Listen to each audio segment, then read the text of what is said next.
they ask what can they do, and I ended my last hour saying I have a microphone, I have PragerU, I have writings, I'm blessed, but what is the person who doesn't have that? What is he or she supposed to do? Because we have to give direction to half this country agrees with you and me. Absolutely. I go back to that Aesop's fable sometimes in my mind. You remember about belling the cat, that the mice get together and say, this cat's devouring us? That's the left. But we need to know warning, have some warning about him. And somebody's got to go out and put a bell around his neck. And then the guy who says, that's a great idea, we got to bell him. Somebody says, well, who's going to bell the cat? Because the person who bells the cat's going to be eaten in the process. So I guess what I'm saying is that it'd be very easy for me, and I have not the platform you do, but I'm tenured to say we all have to speak out, and I think we do. But some people who are in junior positions, I don't expect them to be crusaders and be fired for the cause. But what I do think is that people like yourself and myself and others that are in their 60s or 50s or whatever their position is that has some protection, they have a greater responsibility.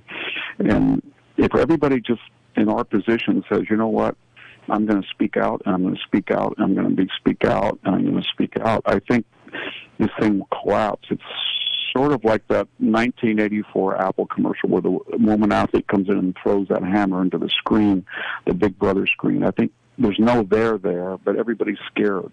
And if we'll just say, you know what, you guys are the fascists. You are the ones canceling people out. You are the ones that don't believe in the First Amendment. You are the illiberal ones. And we keep at it, I think it will dissolve, but it won't if we keep silent. But I get so many letters from assistant professors or part-time lecturers or high school teachers. What can I do? And I don't want to say to them, go to the principal's office and say you're not going to teach 16, 19 class and then be fired for the cause. But I do think that a senior person has a greater responsibility because they're more protected. Well, we're in just total agreement.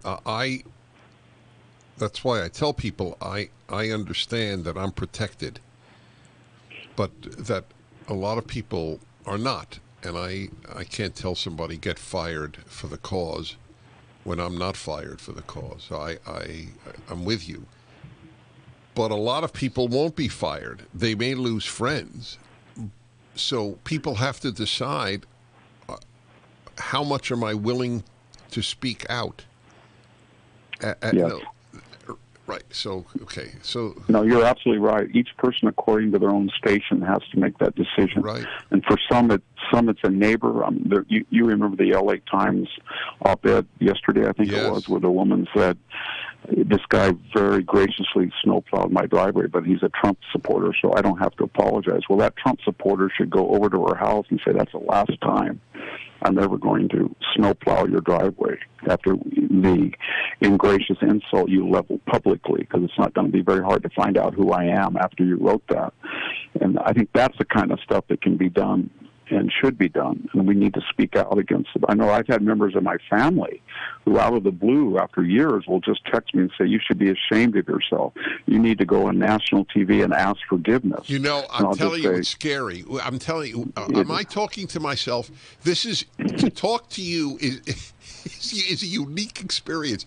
I had that with a relative last year who has known me for 50 years. And out of nowhere, writes, I know. This is not the same Dennis Prager I knew. That I had all of a sudden, I'd been a decent human being all of my life, and he loves me. I mean, he admired me, but I supported Donald Trump, so I became a moral failure. I know, and they usually want some type of public expiation or confessional. And I have another friend. I'm on my farm. I've had a very close friend who's a farmer who's, conservative Democrat, wonderful person, and he writes me and says, you've lost all credibility in my eyes. And all I can say when they do that is I always say two things. It's happened 4 or 5 times. close friends, but also relatives, very close siblings. And I always say the same thing. Have I ever, under all of the crazy things I think you've done and said, have I ever said that to you? Would I ever, accelerate our differences to such a point that I would condemn you?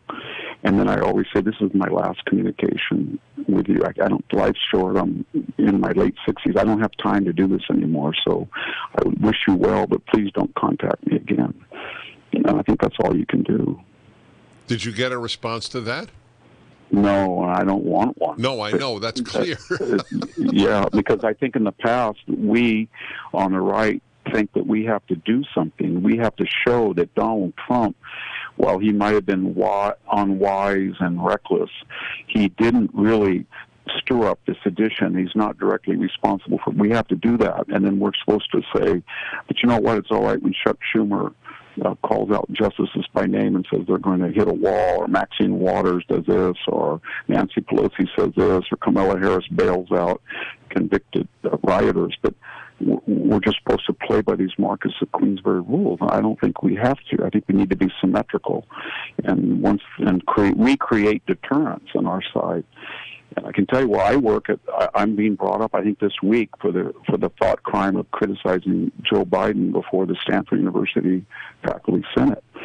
And it doesn't do any good to defend yourself unless you are willing to go and return it in kind, because I don't think the left understands any. They interpret magnanimity or moderation as something to be as a sign of weakness and not to be reciprocated in kind. They do. You are going up before Stanford? Well, I'm not doing it in person. I'm just saying that I have been attacked. But what I don't understand. What are they charging you with? Well, they bring up in the faculty senate, they're trying to de-platform the Hoover Institution. When I say Stanford, I mean a large number of faculty. So they bring up to the faculty senate, we need to get Hoover off the campus.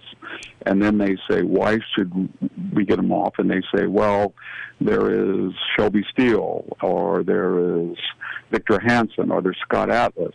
And then they go after us. And the people who go after us often are the most radical and intolerant people with a history of a lot of anti-Semitic activity, of things I won't go on to because I don't want to defame them, because I'm talking casually, but they're asymmetrical, and then all right. our director has to go there and. All right, my friend, I know you got to go. Victor Davis Hanson, a treasure.